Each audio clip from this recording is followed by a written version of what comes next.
Is Amit Khurana and I'm a disruptor. I worked like Vatsal introduced, I worked for brands like GE Capital, Aviva, Prudential, BNP Paribas, and one of the reasons I wanted to state those is that everywhere that I went, there was a war for talent in HR. Everybody was competing for the same set of people, and we realized that it's important that we kind of build an EVP. And EVP basically, I'm sure most of you know about it. It basically tells employees what they can expect from in terms of value from the employer. Now the next one is, why should somebody really develop a good EVP? It's important for people to retain talent, also to attract a lot of good talent and engage that talent once they've attracted the talent and also retained it. There's a Gartner study which basically talks about wherever there is an effective EVP, the attrition goes down by as much as 69%, and new hire commitment can go up by as much as 30%, which can really make a huge difference to the organizations. So let's jump straight in to look at what are the key components of an EVP per se.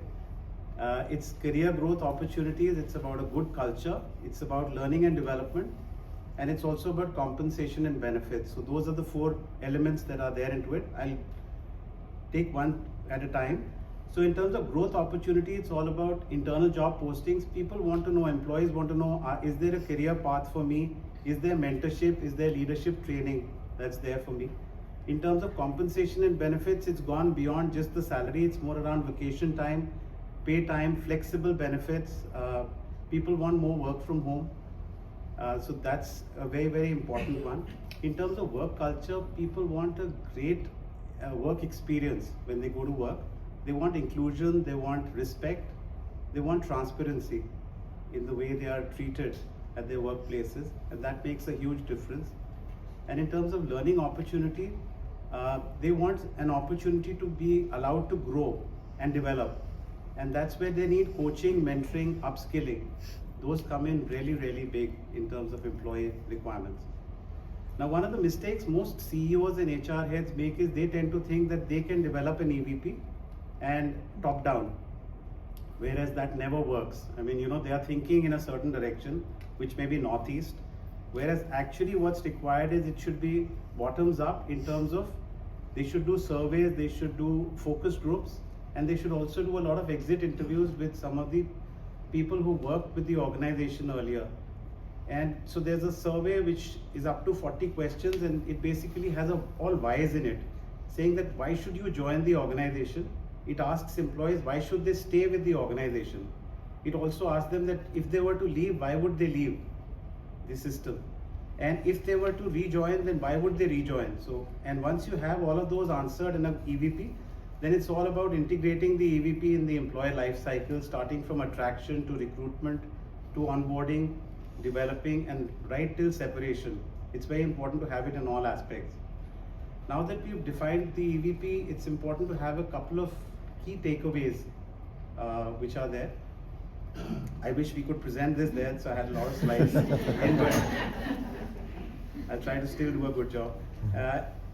If you have an enticing EVP, you can really make your company stand out. This is really important today because the war for talent, everybody is competing for the same set of candidates. So the EVP must be very unique, it must be really relevant and compelling. And some people have a 3-pager or a 2-pager, it should just be a few lines and very, very sharp hitting, which tells the employees what they can really deserve and expect. And it has to be more as inspirational, not really aspirational, in terms of what is there today, what is the experience going to be like if somebody was to join your organization today instead of being in the future. A lot of people make that go wrong with that. And if done right, then it can actually have a highly motivated team, and a motivated team will lead to a loyal employee base, which will lead to a great business performance, and everybody will be happy and will do well. Something that companies go really wrong with is EVP is a mirror. It's not really a vision board. So they tend to put a lot of things saying that we'll do this in the future, and when employees come in, they don't find that there, they get demotivated and leave. Last but not the least, EVP is the company's secret sauce, but once you have the secret sauce ready, it's important to actually go across at all touch points and actually give it to people. And I'll request all of you to actually invest time in an enticing EVP, which can really make a difference in attracting, retaining, and engaging your workforce. Thank you.